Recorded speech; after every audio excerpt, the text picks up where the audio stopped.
Good evening. I would like to thank you for tuning in. Tonight, I'm excited about what God desires to do. I'm excited.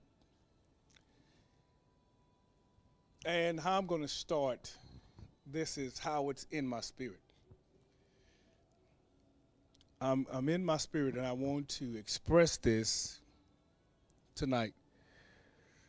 I'm excited about it. And before I get into my topic, because this is going to be a part of my topic, this is going to be a part of my topic. Um, I'll just incorporate it in because this is what I feel in my spirit tonight for those that are watching, those that will hear. You know, when the Bible said, those that have an ear, let them hear what the Spirit is saying. Tonight, I'm going to express to you tonight to where sometimes it appears that God is not on your side because many of us feel like the repercussions of people and we feel rejected. So I'm going to incorporate this, and I want you to hear this tonight because this is where you may be tonight. Tonight, let me express this word rejection because many of you, your family have turned on you, friends have turned on you, even loved ones in relationships have turned on you, and it feel like you're the only one that feel as if you had been rejected. You feel like the reject. But let me give you a different way of looking at it tonight. That as babies, when they are conceived, they are received. They are received in the form of a seed. They're received inside of a womb. They are received, and that baby grows, and it makes it past the first trimesters. It makes it past the second trimesters. But that baby, at some point, it turns, and that baby start kicking because that baby understands that this is the season. Watch this. See, some people say give birth, but I say it's rejection. And some of you have outgrown the seasons that you have been in. Some of you have outgrown seasons where you and the person, Lord Jesus, you and the person have had fun. You and the person have grown spiritually together, but there's something has turned because you've outgrown certain seasons. You've outgrown certain people, and certain people have turned on you, and you're thinking it's something with the turning. It's not turning. It's that you just developed. You've outgrown the season that you were in, so you see some form of rejection. And I'll give you an example of rejection. In Genesis chapter 13, the Bible gives us an illustration of Lot and Abram. And it said there was a confrontation between the herdmen of Lot and the herdmen of Abraham. It said the land was not able to bear them.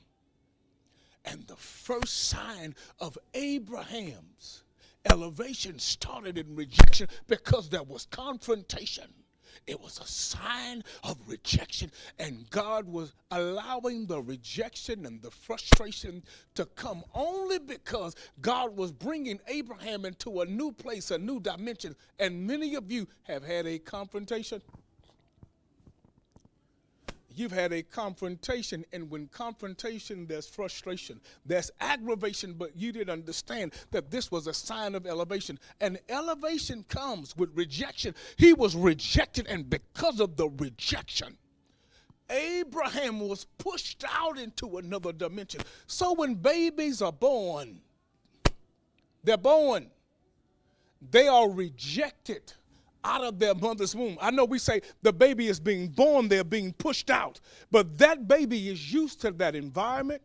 That baby is used to that dimension. That baby is used to that level.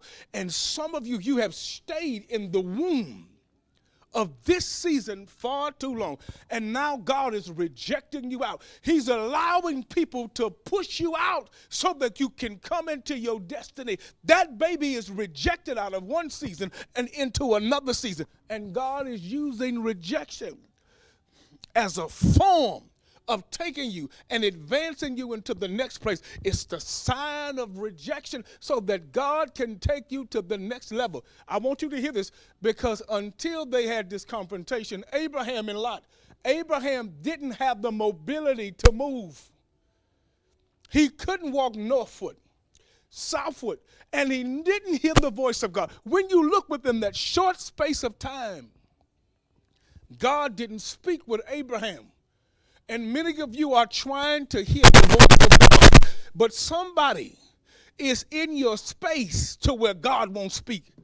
You got people in your space until God will not speak, until they move out of your space. And it's going to take rejection. And the Bible said the second that there was a rejection, there was confrontation, there was frustration. But God said, now, since the person that is in your space is out of your space, then I'll speak. And God told Abraham, walk northward, southward. Please hear me. I want you to hear that. He said, walk northward, southward, eastward, and westward. God told him that this is your compass, that every place that the sole of your foot tread, these going to be the grounds, and this is going to be your descendants. So when God allowed rejection to come, you didn't realize you were securing your descendants.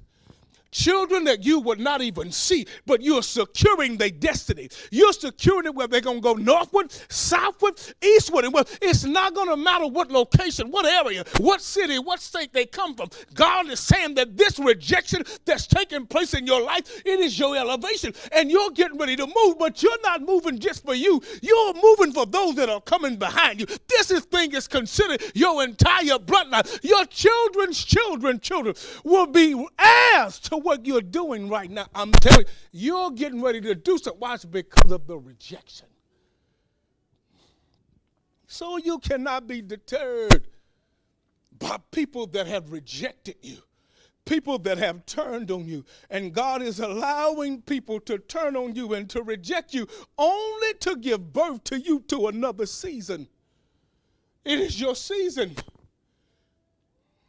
Don't think about people hurting you or rejecting you. The mother has to reject, watch this, the baby that she carried because it's causing her pain. Could it be that you're causing people pain? This is the reason why they're rejecting you. When Jesus got rejected on the cross, he said, I came to my own and they knew me not. He didn't realize that in order to get back to heaven, to take the keys of hell and death, he had to be rejected by his own people. And some of you are being rejected by your own people. And you don't understand that rejection. Rejection was a sign of elevation. And you cannot be frustrated with the rejection. This is your season of growth, supernatural growth, supernatural elevation. This is your season. Well, God, I want you to please hear me, please. Sometimes God will choose you as the seed. God will choose you as the seed when he saw you in tree form.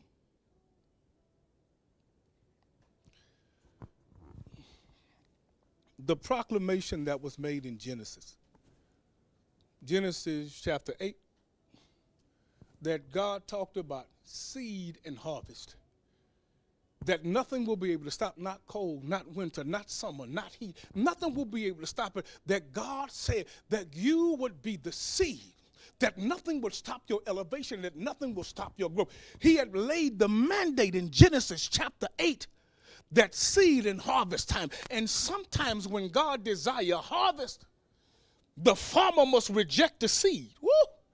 The farmer must reject the seed and let the seed fall to the ground and die. See, when God has He had in mind that he desired fruit, that you would become the tree. He chose you as the seed.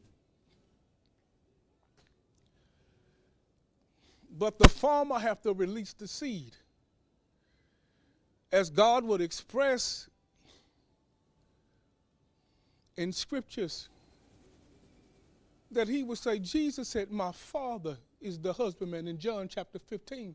My Father is the husbandman. The word husbandman means tiller, or it means to be a farmer. So God chose you as the seed. He knew exactly what type of harvest, what type of produce that would take place in your life when he chose you as the seed and then planted you. You were planted, but you had to be rejected. And it felt like people were stepping on you. They stepped on you. And they thought they were killing you, but they didn't realize they were planting you. You are the seed that God was looking for, but God needed that seed. But he had a tree in mind. He had fruit in mind, but he chose you as the seed. Why? Because God said, for I know the thoughts that I think toward you. He saw you as the tree. You were the tree. When Jesus would heal a blind man, when he would lay his hands upon him, he said, how do you see men? He said, I see men as trees. And you, wait a minute, I cannot have you to see how I see right now. So Jesus had to lay his hands twice on him. Let me show you how to see naturally, because how I see you can't see. Why? How do Jesus see me in that tree? He said, because you shall know the tree by the fruit it bears. But that tree had to be a seed in order for it to produce, but it had to be rejected out of one season to go into the ground to produce for another season. So many of you have been rejected as the seed because people never saw the tree. Okay. God never gave people the privilege to see you as the tree when you were the seed. In the word seed, it's spelled S-E-E-D, seed. So people would never see, God would never give them the privilege to see you as the seed or to see you as the tree. They only disregarded the seed, but they didn't know the potential you had. So they rejected you. Only so God can use you. So rejection, hear me tonight. Rejection is a sign of your elevation. It's a sign. You no longer have to shed another tear when you were rejected. You were rejected, and that rejection. Okay, let me say this to you tonight. Even the enemy understands rejection. At some point that he had tried Job, and at some point God never told Satan to stop testing Job, because he knew that Job wasn't going to change his mind. Rejection means he left him alone. Listen, and the enemy left him alone. And this is the season where the enemy is about to reject you. I'm sick of them. I'm not going to change them. He rejects you by dissing you and walking away from you. He's rejecting you. You didn't know that you were being birthed into another season. You're being birthed. Now God has given me this dubious task tonight. This is for those who feel like they've been rejected. What God desired for me to teach on tonight is now is your time. Now is your time. Now, you know, when God uses the word, now, I want you to stay with me for a second. When God uses the terminology of the word now is the place where God dwells. Okay. I know Jesus said, I am he which is past, which was. I am he which is, which present, which was, that means past, and I am he which is to come. So where does God operate? God operates in the now.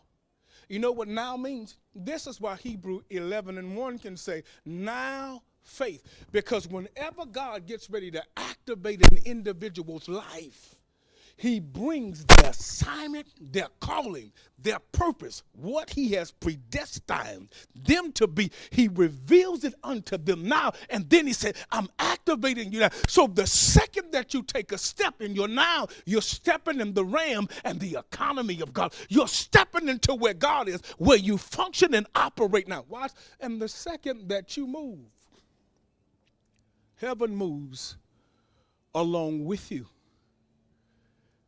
Because this is the only thing that's going to please God when you step into your. Now faith is the substance of things hoped for and the evidence of things not seen. When you step into the now.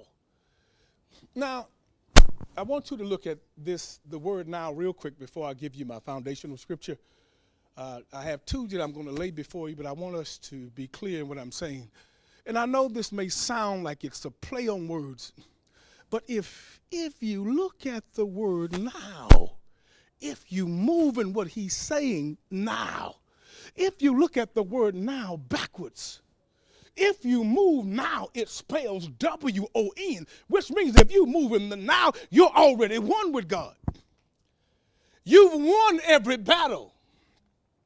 You've won every test. You defeated every enemy because you'll win if you step into the now. You won because, watch, because when you step into now,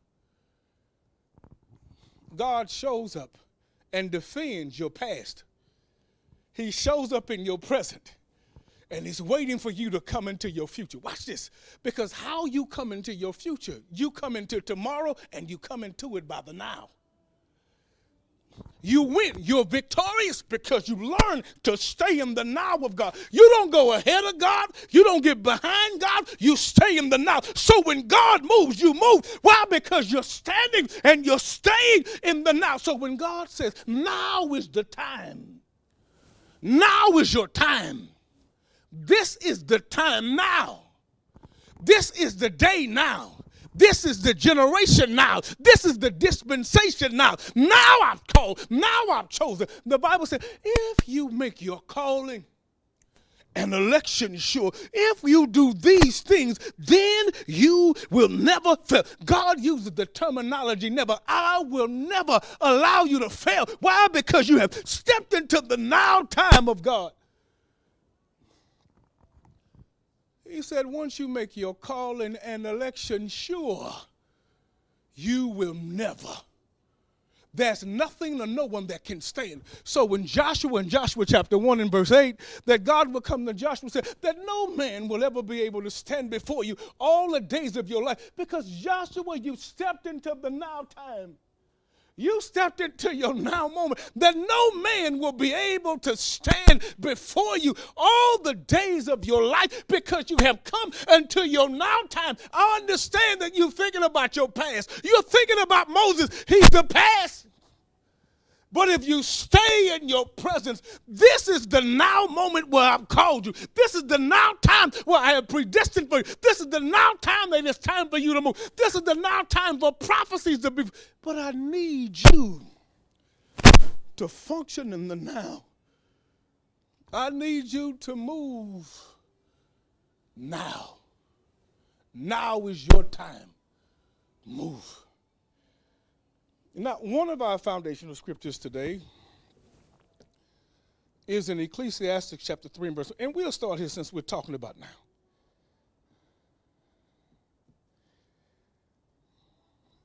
Ecclesiastes chapter 3 and verse 1 said, to every thing there is a season and a time to every purpose under heaven. A season and a time for every purpose that's under heaven. A season and a time. A season and a time. Now I'm gonna try to tackle this season and times for every purpose. To everything there is given a season and a time for every purpose that's under heaven. Where is the first time that we see the word season? Where was the first? time that we see season in Scripture, you would have to go back to Genesis. Lord have mercy. Let's go back to Genesis chapter 1 in verse 14. Genesis chapter 1 in verse 14. I told you tonight I have this task in explaining seasons and times. The first time that we ever see the word season, I want you to see where season is introduced. Verse 14 says, and God said, let there be lights in the firmament of the heaven to divide the day from the night, and let them be for signs and for seasons and for days and for years. Watch this. God is saying, as I just read, about seasons and times. And the first time we see seasons, God refers to light.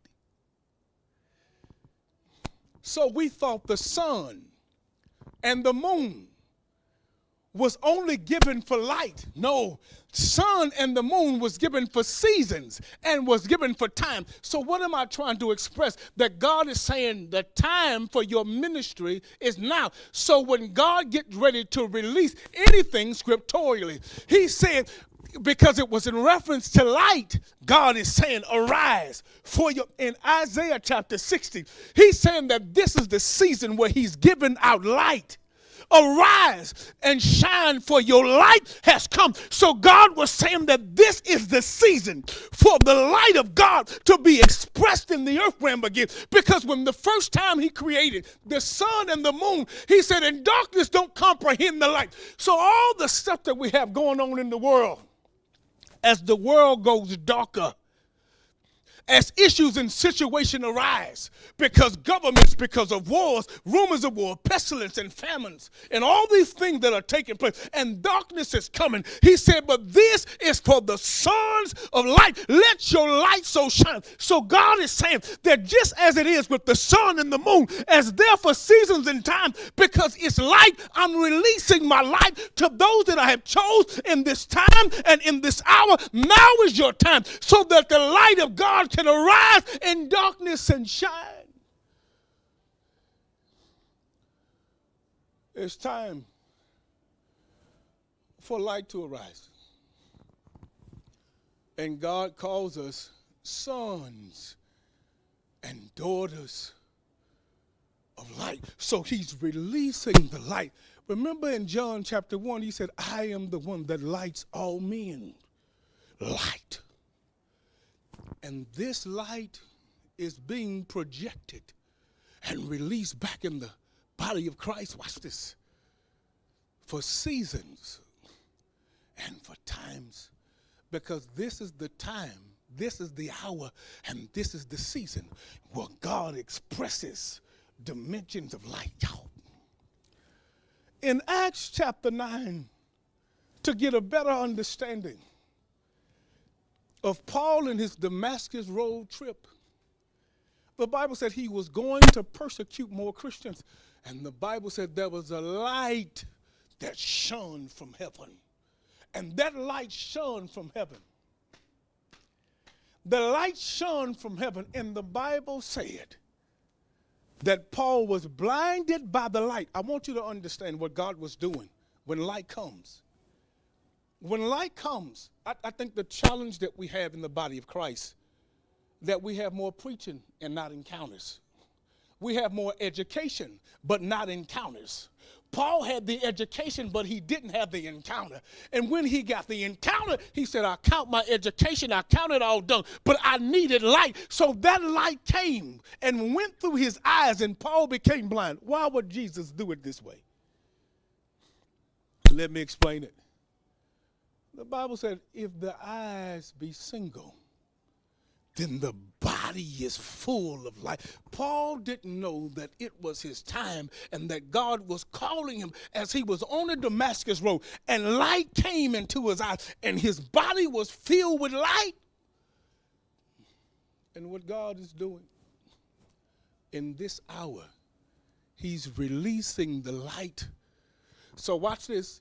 So people can tell people what season that we're in, what time that we're in, that Christ is coming back, that Christ is getting ready to return, that people would explain things like the sons of Issachar, because the sons of Issachar understood times and they understood seasons because they carried light, and God is revealing unto those his light now, because now is the time that God has chose his generals, God chose his prophets, he's choosing his apostles, he's choosing those evangelists, he's choosing those ministers, but he's given them in this season, he's given them light to be able to come and convey into the world the times and the seasons of the return of Christ, because the return of Christ is coming. I'll give you something that God showed me in the heavens. He gave me this vision, and this vision was of an hourglass. This vision was of an hourglass, and in this hourglass that he would show me, he turned the hourglass over. And the hourglass, the sand was in the hourglass. Watch this. The sand that was in the hourglass, it was almost empty. And Christ was standing in heaven, and there was many soldiers, angels that were around him. He was waiting for the hourglass to go empty. And we're in the time to where that hourglass is almost empty. So this is why he's releasing light, and darkness will not be able to comprehend that light, because this is how he started from the beginning. And God is saying, now is the time that I chose you. Now is your time. I've called. Now is your time. He was standing because he was ready to come.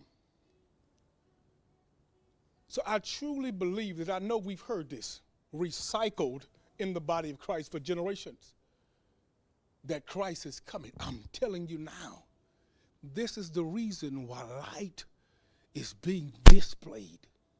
It's light for seasons and for times. Now I want you to go to Exodus chapter 3 with me. Exodus chapter 3.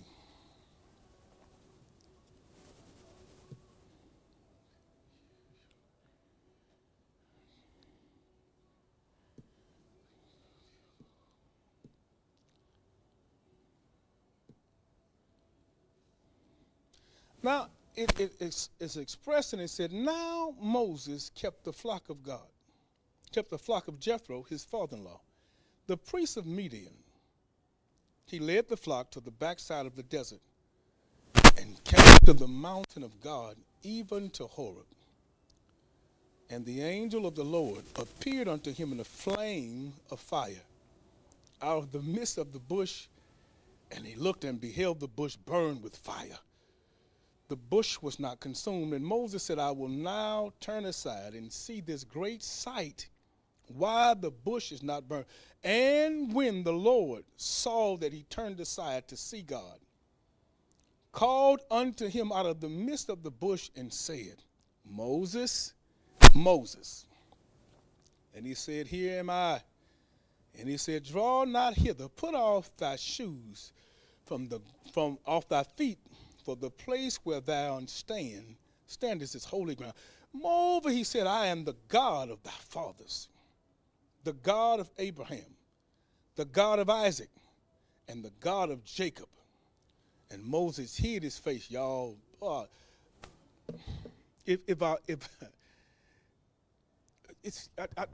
want us to see this, okay? He said, I am the God of Abraham. He didn't say Abram, he said Abraham. So Abraham was finished. Abraham had established a covenant. Please hear me. He said, I am the God of Isaac. We know that Isaac laid down his life for his father. But the terminology that God used, Jacob was not Jacob, but Jacob was Israel. Jacob was not Jacob. God had already converted Jacob to Israel. So in Moses' time, his name shouldn't have been Jacob. God, his name was Israel because God changed it. No longer will your name be called Jacob, but we find God in this time telling Moses, I want you to hear me, because God is saying Jacob for a reason, because Moses was Jacob. He was the one that wasn't converted. So God is talking to even sinners because Jacob was the one who stole the birthright. Jacob was the one who lied to his father. So God is saying, I am the God of that sinner. I'm the God of one that betrays me. I'm the God that the people where you stole from. I am that God. So he's saying that this is the season and the life that I'm calling you, even out of your sin. I'm calling you out of sin. I'm calling the Jacobs because I know within the Jacobs that they are Israel. Your time is now. Okay. I'm calling the Jacobs. I'm calling the Jacobs. He said, and Moses hid his face and was afraid to look upon God. And the Lord said, I have surely seen the afflictions of my people which are in Egypt, and have heard their cry by reason of their taskmasters, for I know their sorrows. And I am come down to deliver them out of the hand of the Egyptians, and to bring them up out of the land unto a good land, and to a large land, flowing with milk and honey, unto the place of the Canaanites, the Hittites, the Amorites, the Perizzites, and the Hivites, and the Jebusites. Now therefore, behold, the cry of the children of Israel is coming to me. And I've also seen their oppression, wherewith the Egyptian oppressed them. Come now, therefore, and I will send thee unto Pharaoh, that thou mayest bring forth my people, the children of Israel, out of Egypt. Now, when I use the terminology, now is the time. Now, it is one of the first things that God expressed to Moses. He said, I've seen. In verse 7, and the Lord have surely seen the afflictions of my people. But I want you to know the importance of the time. The importance of the time that God said, I've seen it. Okay. Y'all, please hear me. Please hear me. That after Joseph dies in Genesis chapter 50, it said, and Joseph dies. Exodus chapter 1, and all of that generation. And there was a new Pharaoh that did not arise. And I want you to hear this, because when Joseph died, the light went out. There was no more light of Christ. Remember when Pharaoh would say, who can interpret this dream? Nobody. Who carries this spirit? There's no one that carries the spirit of the gods except Joseph. And God himself, God said, I am light. Joseph carried the Spirit of God, which means that Joseph carried the light of that generation. And the light itself, it went out. That light, it went out, and when the light went out, there was nobody to pick up the torch to be the torchbearer, to be able to carry it to the next generation, as we would do in the Olympics. In the Olympics, you would find one country carrying the torch and running with it, but that person that carries the torch will take it to the next destination and light somebody else's torch, or they would take it and they would run with it. So there was no one in that generation to be able to be the torchbearer, to carry the torch or the light of God to the next generation. So darkness was upon the face of the earth. And the children of Israel, when the new Pharaoh arose, he didn't see the light. And the decree went out to kill any of the children that would carry the light. Now, I want you to hear this, please. Now, I've mentioned this before, but I'm only reiterating to reinforce it. The enemy understands and calculates time. For as long as there's no one to carry the light, then there would be no life for the people of God, because it's light that brings life. It's light that brings light, that can bring a person into the seasons. So he waited because he heard when God told Abraham that your descendants would be in the land that is not theirs. So the second that Joseph entered in, it would have to be 400 years. 400 years that they would be in Egypt. So the devil waited till Joseph got into Egypt and he started calculating time. Remember, he understands that his time is short. So he calculates time. He's better than any mathematician. He understands seasons and times. So he understood that now it was the season, that the 400 years were over. So what he started doing, he started killing kids that could carry the light. And so it is in that generation as it is in this generation. He's trying to kill the kids that are carrying light through abortion. He's trying to kill the kids that are carrying light through accidents, through stray bullets killing children. He's trying to kill the kids that carry the light because he understands that the time and the season, that darkness will not be able to comprehend light. Light was given for times and seasons, and the children of light, it's time for them to arise. God is getting ready to do something new in the earth. He's using the children of light.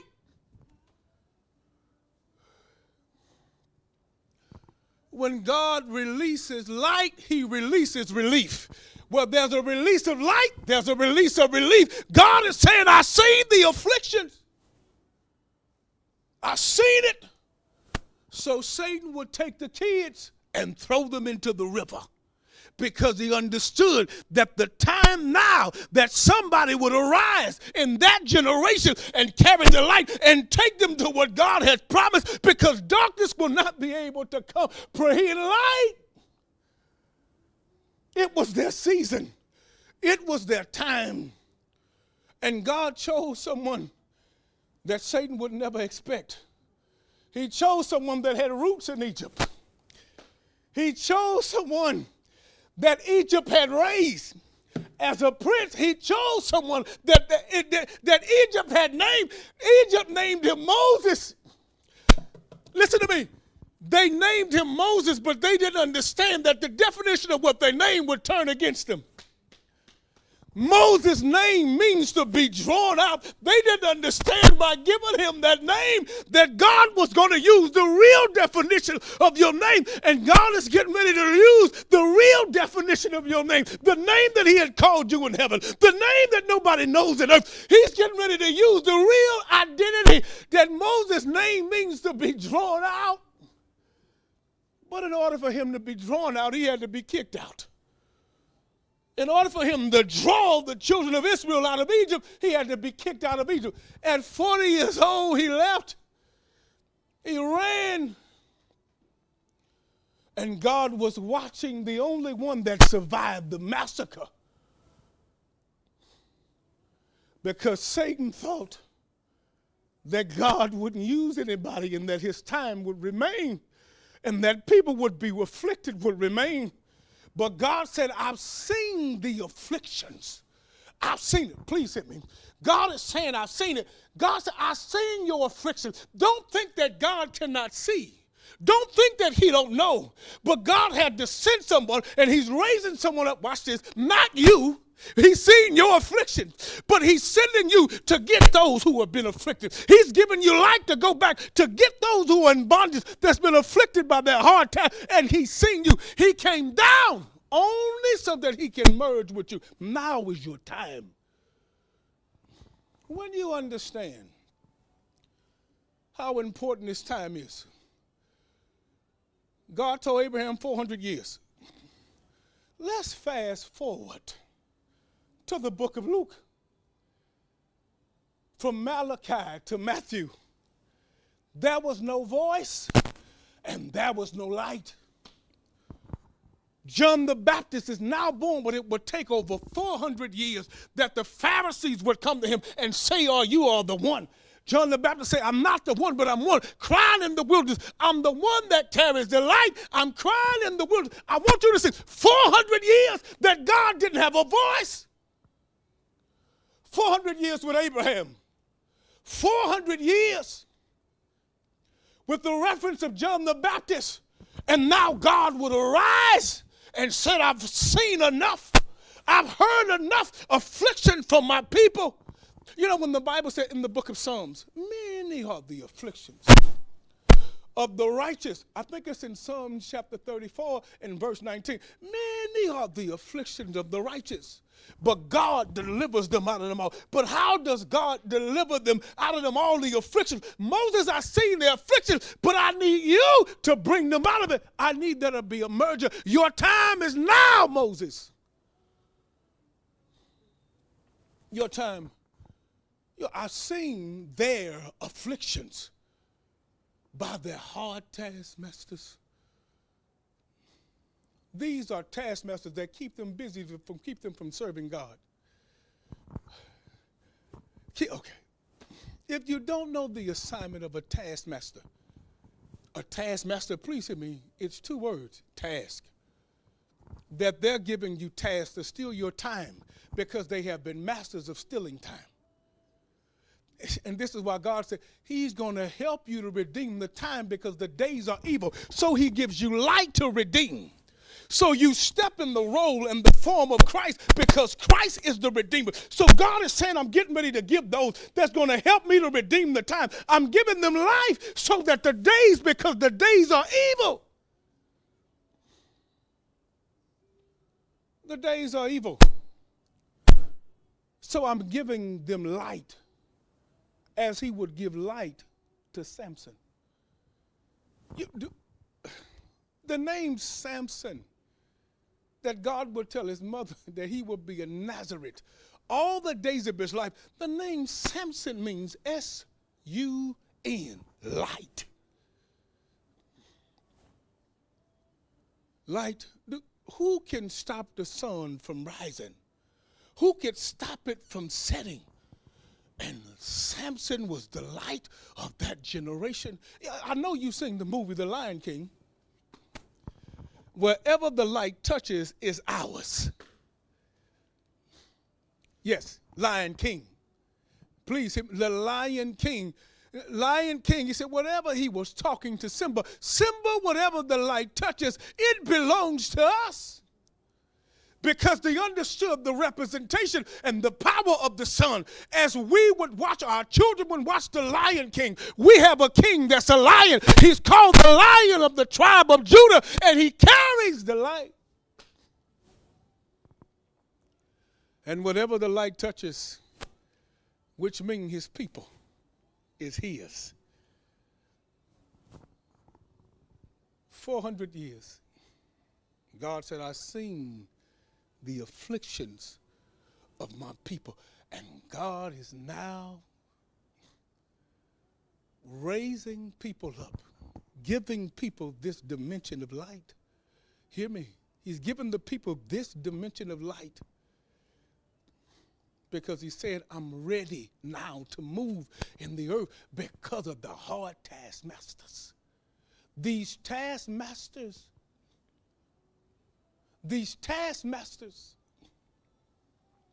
that are giving you tasks, that have mastered the art of manipulation, that have mastered the art of deception, that have mastered the art of witchcraft, that have mastered the art of sorcery. They are masters in manipulating the minds and the hearts of people. Now people are off task because of the taskmasters. They're stealing your time because these are taskmasters. And God said, I've seen the afflictions of my people. So the one thing that God sees and knows, please hear me. And I want you to, oh, Jesus. Okay.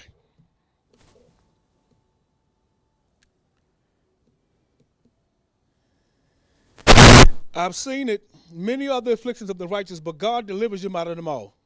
God said, I know your sorrows. I understand how you feel, but yet I know your sorrow. But the sorrows, God is raising up those that are in light. Hear me. And I have come down to deliver them out of the hand of the Egyptian, and to bring them up out of the land unto a good land, and a large land flowing with milk and honey, unto the place the Canaanites, the Hittites, the Amorites, and the Perizzites, and the Hivites, and the Jebusites. I want you to see this. God said unto a good land. So if where you are, it's not good, God is saying that this is the season, now is the time that I'm shifting you into the good land. That I know what you experienced by your hard taskmasters where everything wasn't good. But God is saying, since he is the good shepherd, I'm getting ready to change everything in your life and make it good, because you still have been following the shepherd. And the shepherd is saying, it said that, and the light shall shine upon your ways. And the light, it said, thy word is a lamp unto my feet and a light unto my path. There is a light that's exuberating from your entire essence and the essence of God to where it's going to shine on the ways. I'm telling you now, this light God is releasing is going to show you what path to take, and you're getting ready to experience the good land, the land that is flowing with milk and honey. Okay. I wish this was a marriage conference, because I would have told people what honeymoon really represents. I would express this if I would have said what the honeymoon represents. Because honey represents the promised land. And moon is the lesser light.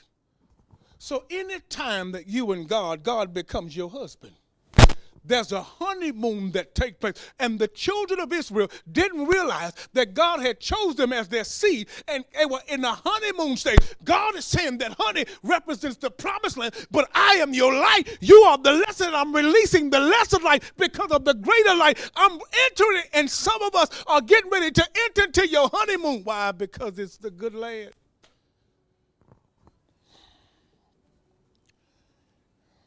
Now, I'm going to give me a couple of more minutes, and I'm going to try to conclude it. And therefore, behold, the cry of the children of Israel is come unto me. And I have seen the oppression with the Egyptians oppressed them. I'm going to read it one more time. Now, therefore, behold, the cry of the children of Israel have come unto me. And I want you to hear this, the cry. Now God identifies cries. But where was the first time we see the word cry scripturally? You see the word cry in Genesis chapter 4, when Cain would raise up to kill Abel. And the Bible said that God would ask Cain, where is thy brother? Cain said, am I my brother's keeper? And the Bible said, God said, Cain, why do you tell lies? Your brother's blood cry out to me. Listen to me, that even if you don't say nothing, the blood that's in your body because of the afflictions, God is saying it's crying out. And this is the season of vengeance, where God is going to now bring vengeance, because blood has been crying out. Blood has been shed. God is bringing vengeance now. Because of the sons of light, we've entered into God's time. We've entered into his season. We've entered into Shabbat. We've entered into the season where the Lord of the Sabbath is now walking upon the earth looking for vengeance. It said the eyes of the Lord are in every place. His ears is open to their prayers. And who is he that will harm you if you be a follower of that which is good? The eyes and the ears of the Lord are open, and it's time for vengeance, because this is the season of the now. And God said, Cain, the ground will no longer yield you its harvest. Cain said, my punishment is greater than I can bear. A vagabond and a wanderer shall I be. And God banished him from his presence. Now, people are being banished from the presence of God because of the sons of light. You have mistreated them long enough. You have fleeced the sheep without producing yourself. And now, the hard taskmasters, God have seen the afflictions of his people, and he's heard the cry. Now there's a banishment that's taking place. Now there will be no more producing. Now, because you have been going after Cain. Watch, the Bible said in the book of Jude, it said Cain. Peter said in 2 Peter that people went after the way of Cain, the wicked one. There was a way that Cain was. Okay, so let me explain it this way. Jesus said that I am the way. I am the way, the truth, and the life. So Jesus said, I am the way. So just as Jesus had a way, Cain had a way. They have went after the way of Cain, that wicked one. And people have gone after the way of Cain, where they had been murdering, they have been talking about, they have been persecuting people that's in the field. And God is saying that vengeance is mine. Their blood is crying out. I have heard their cry. I've heard it. And God said, Moses, I have come down. Please hear me. From Joseph to Moses. When Joseph died, God didn't move. He didn't come down. It wasn't time. God has left heaven and revealed himself unto Moses and said, I have come down. It's time that I've come down. Listen, any time that God comes down, judgment comes out. In Genesis chapter 11, with Nimrod, the Bible said that God said he had came down from heaven to see what the children of men had built. They had built the Tower of Babel, built a city to get to heaven. And God said, I have come down. There was a time of judgment, and God is ready for judgment. This is why he came down, to bring light. He's bringing judgment because he's bringing the sons of light. And ultimately, I want you to hear this.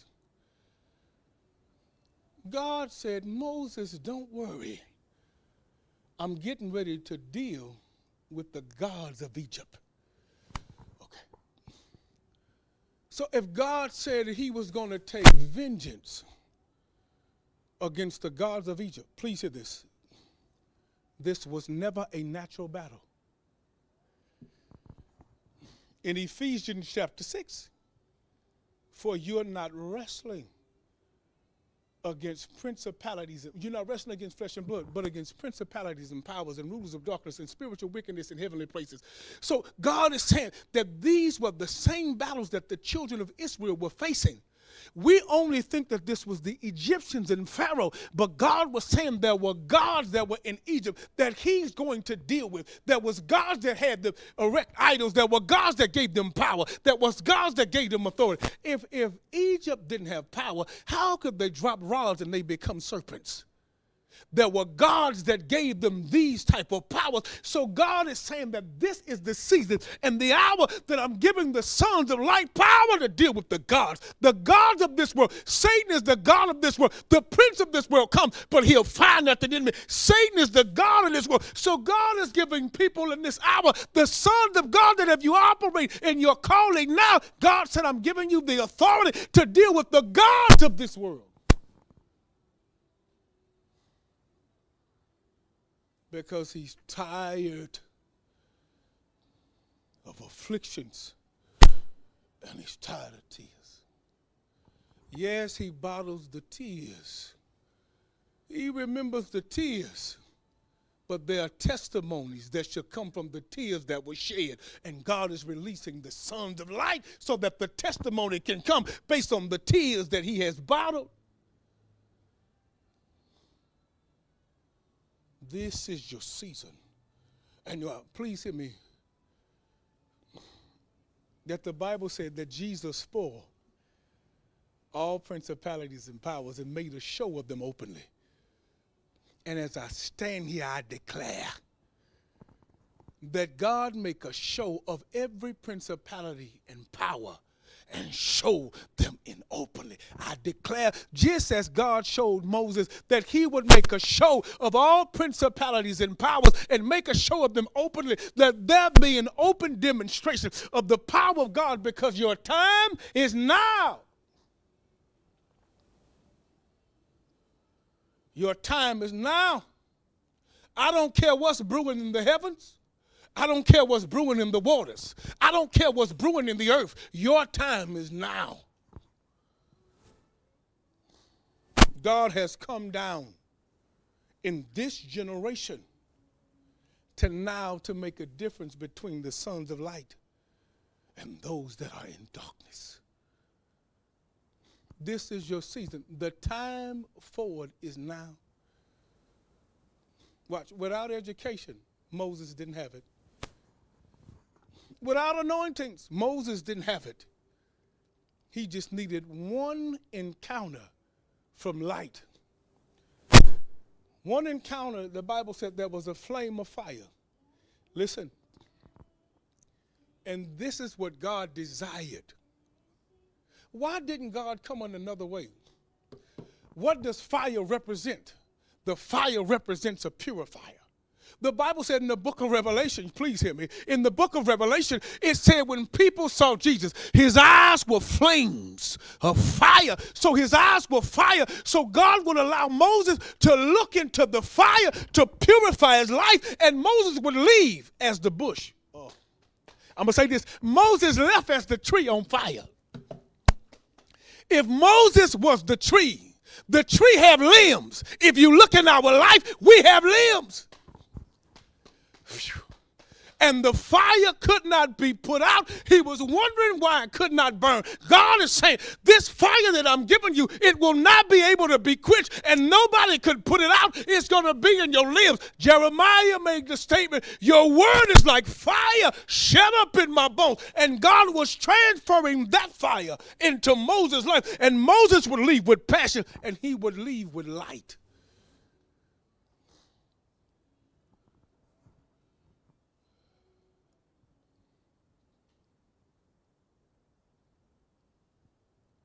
This is your season. Well, God said, now is the time. Now. Now is he waited. He waited to give people. Okay.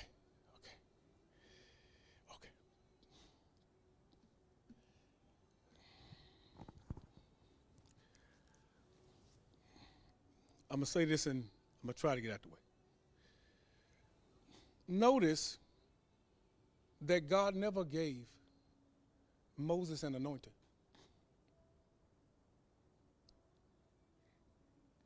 You never will say, and Moses was anointed by God.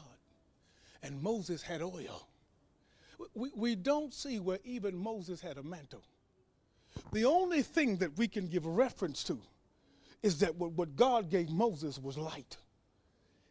If God said he is the light of the world, then the only reference that God gives with Moses and him, that he was light and Moses would come and that light would manifest. When Moses came down from the mountain after the 10 Commandments, the Bible said that Moses' face shone like the light of God. It was light. God had filled him to the capacity with light. When the body gets full of light, when the eyes are single, the body is full of light. Moses' body was full of light, and he carried the glory of God. So there was no need for an anointing. And God is saying, the anointing is for babies. I'm releasing light.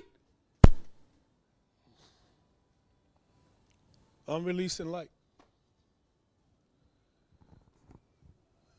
And when Moses had the capacity to stand in God's presence for light, then God would give him commandments to where the people can follow. I'm going to say this and I'm done. Do you know that Moses and Adam had the same similarities? That Moses, before Jesus can turn water into wine, Moses turned water into blood. Do you know that mankind would fall by the serpent and the tree? That Moses would drop his rod and the serpent and the rod would become a serpent. And when Moses would take the serpent by the tail, then the serpent would straighten up and become a rod again. God was giving him authority over the serpent. Where Adam had failed. Do you know that Adam would name every animal in the garden? And that God would call Moses, call for the locusts, call for the lice, call for thunder, call for lightning, call for hail. God would call Moses now to have dominion over everything that was upon the earth. God was reestablishing the authority that he had gave Adam because God had come down and gave Moses light. That Moses would lift up his hands and the Red Sea would part. That type of authority is about to be released again. The sons of light, the daughters of light. He's releasing light to show you the season and the time of his return. And in the Lion's King voice, when Simba's father died, yes, that Simba forgot who he was. He forgot. And one baboon came to him and said, I knew your father. And some of you have forgotten who you are. Some of you have forgotten what God had said. Some of you have forgotten that you have been chosen. Some of you have been running from your assignment, and God is realigning, and he's now revisiting because it's time for a visit. God is saying it's time, just as it was with Simba when the baboon came to him. He said, yes, that was in the past. I know who I was in the past, but I've already made the mistakes. And God is telling you the same thing that the baboon told Simba. He said, I know your father. And I'm telling you this tonight, you may be running because you right now, you say you know your father, but you don't really know your father. And the father came to Simba where he was. And when Simba looked at the water, the reflection of his reflection, what his reflection, it was the reflection of the father. And God is telling you tonight that tonight you're reflecting the father. He's releasing light. Your time is now. And the Bible said that his father told him, remember who you are. And tonight God is saying, remember who you are. You are my child, remember. Remember who you are. Your time is now. God is no longer waiting. Your time is now. And many of you from this moment on will have dreams and you will have open visions that God has come. That you are the one that he chose. Not for church, but for this generation. Not for you to get up here and to be a great orator. Not for you to do the holy stomp. But God has chose you for this generation. Now is your time. Now is your hour. Listen, trumpets are being blown. I'm looking at angels that are on the four winds, that are on the four corners of the earth. I'm watching them blow the trumpets. Blowing the trumpets, the shofars, is a sign of the coming. It's a sign of dimensions that are opening. It's a sign of a clarion call. The trumpets are being blown. When Moses would stand on the mountain, they would hear trumpets being blown. It's a sign that God had come down. The trumpets are being blown.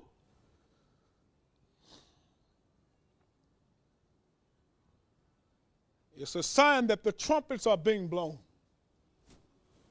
It's a sign of release.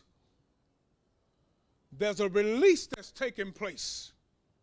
And God is saying the release is taking place only so that his people can have the relief in your release. This is your release party. Okay.